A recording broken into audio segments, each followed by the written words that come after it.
was Soldier Field, 93 or 94. I'm not clear on that. Beautiful first set, great first set. We were just having a blast, and Soldier Field's open to the sky, right? So during intermission, there's these storm advisories coming on the screens. Major storm advisory, and things are kind of brewing. The sky is getting very dark and green, and the second set kicks in, and during drums, the most turbulent, violent, incredible thunder and lightning storm starts happening. So you can imagine drumming, and then the sky itself is echoing the percussions with flashes of lightning and great peals of thunder. And then, they start drifting into space, and the lightning and the thunder stop, and the sky opens up with this freezing, torrential rain. Okay, so there we all are out in this rain. It's pouring, and it's getting deeply weird, deep space. And the guys start trickling back on stage, and they go into this, all along the watchtower. And just rocking, getting everything in a froth. And then the lightning and the thunder comes back, and the wind picks up, and the rain's coming down, and it is just the gnarliest storm. And it's just, where's this gonna go, And then, so they wrap up Watchtower, and then all of a sudden, the first little notes of China Doll come tiptoeing in really gently. And I look up at the screen, and Jerry's face appears, the first verse. And I look up in the sky, and I see that the clouds of the storm just part like the Red Sea in both directions, and all I can see is stars, and it's completely calm. And Jerry sang the storm away.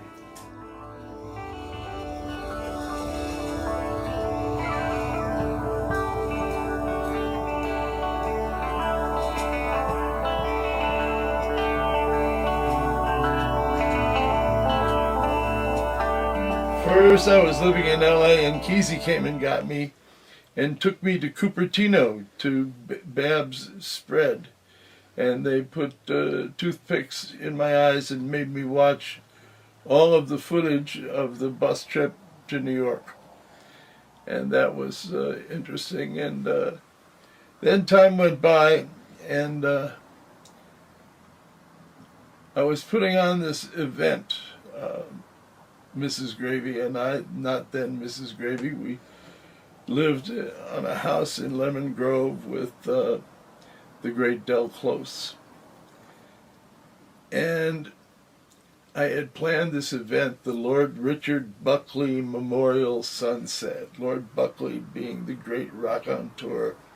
We set out these maps to Moonfire Mountain that said, "The flowers, yes, the flowers, but the people are the true flowers, and it has been a pleasure to have momentarily strolled in your garden." And there was a map to get to this Moonfire Mountain in Topanga Canyon, owned by Lewis Beach Marvin III, the heir to S&H green stamps, and a very exotic place to say the least.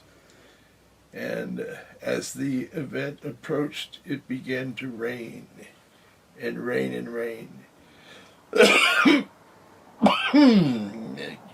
It's so cold and damp, I started to cough and sneeze, and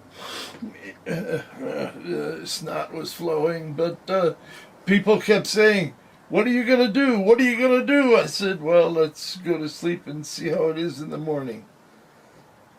And I woke up, and it was raining and raining and raining, and I went downstairs, and there were 40 people in day-glow clothes cooking eggs. The Grateful Dead and the Merry Pranksters had arrived to do their traveling roadshow called "Can You Pass the Acid Test?" And I remember that it's raining and raining until finally I said, "Call off the sunset. Let's all go to this Unitarian church in the valley. They're doing something called the acid test." And so we went there, and history was made. That was the beginning.